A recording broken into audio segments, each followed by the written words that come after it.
Welcome to Conversation with me, Julian Garman. Today, the subject is identity politics, and we'll be concentrating on recruitment.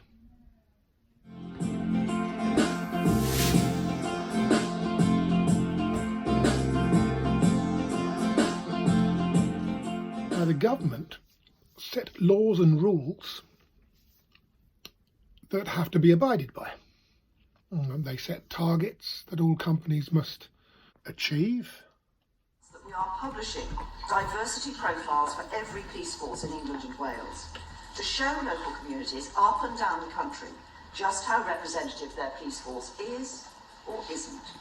UK companies now have whole departments to enable them to reach the government implemented targets that must be achieved by law.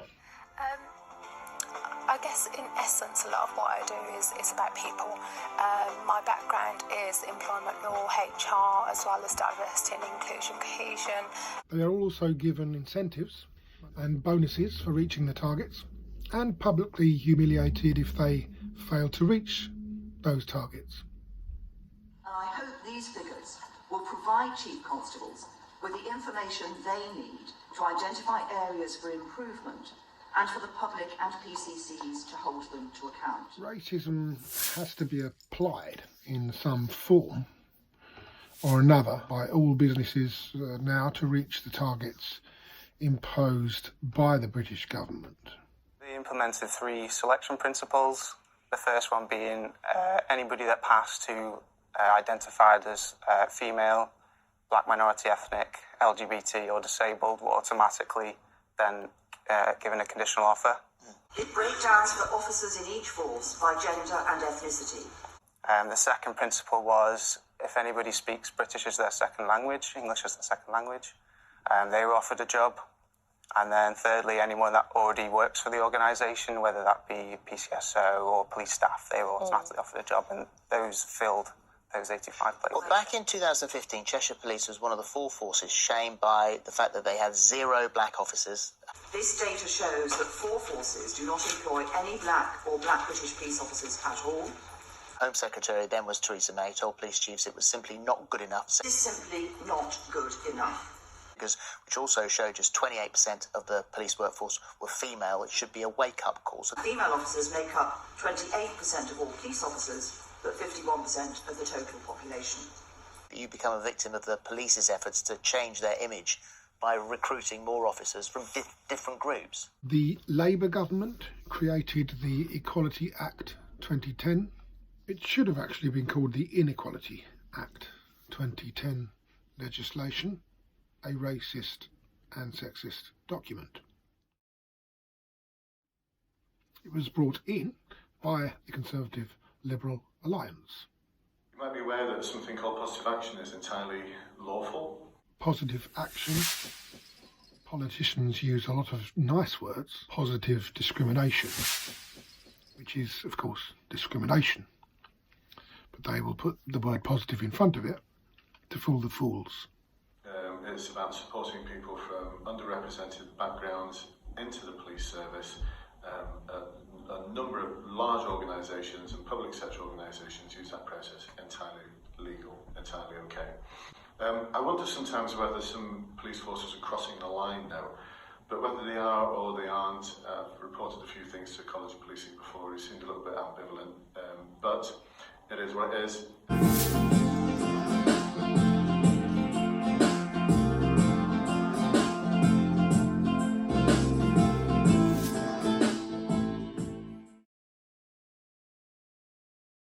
The Diversity and Inclusion Strategy 2018, brought in by the Conservative government, was even more racist and even more sexist. In 2018, the Home Office Diversity and Inclusion Strategy was brought in. The government are trying to fool us with their words again, aren't they?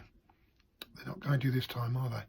So diversity would be everybody, wouldn't it? So the fact that they're limiting people would be less diverse. As you can see, it's what they call inclusive. Inclusivity. Now, inclusion sounds very cuddly, doesn't it? Including people. Nice words. Of course, to include people, you've got to exclude other people. Racism and sexism.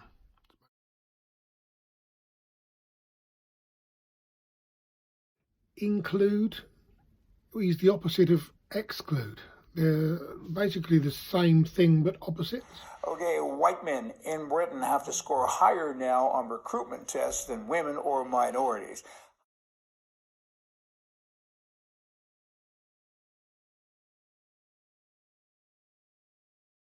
It's called West Midlands Fire and Rescue Services in England, and they require white men to score 70% on verbal and other tests, while women and black people, Asians, or other ethnic men have to only score 60.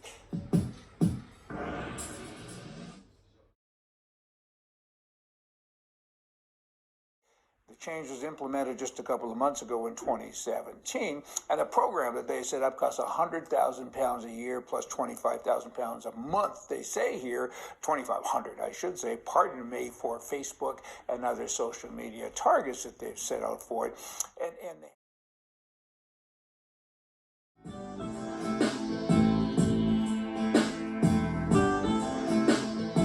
treat other people better and different than you do a white guy. They're including everyone apart from the white man. That's bad. We'll call it the less diversity and exclusion strategy. There we are, a bit of honesty for you. How dare you do that? And they continue to do If it. you have 10 kids in a class, being inclusive is very good if you include all 10 of them. But if you only include 9 of them and always exclude one, then it becomes a horrible thing. So basically inclusivity could be a good thing, but it's being used in a ghastly way. Racism and sexism isn't just bad for the excluded group that is being discriminated against. It's also bad for the chosen included groups. Now, racism and sexism has a detrimental effect on everyone. To achieve these racist and sexist targets set by the British Conservative government, you've got to exclude white men. Companies and businesses, now they all have departments dedicated to what they call inclusion. And I will never do that again, don't worry. Of course, which also, of course, means exclusion.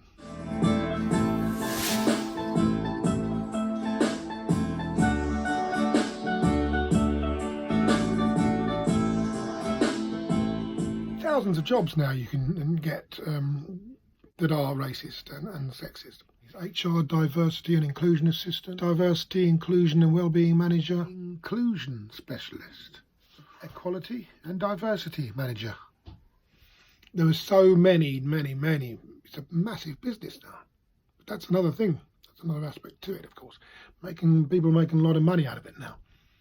Once money comes into it, then it makes it very difficult to stop.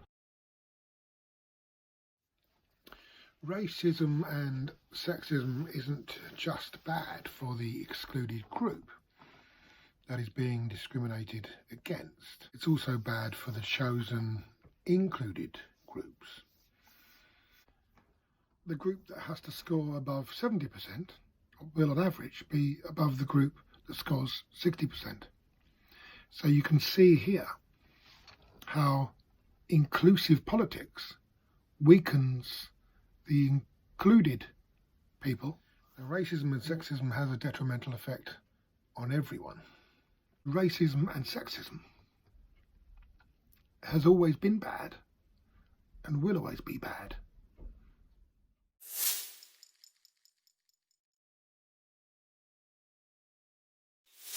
Racism means unfair treatment of someone because of their race. Sexism means discrimination on the basis of sex.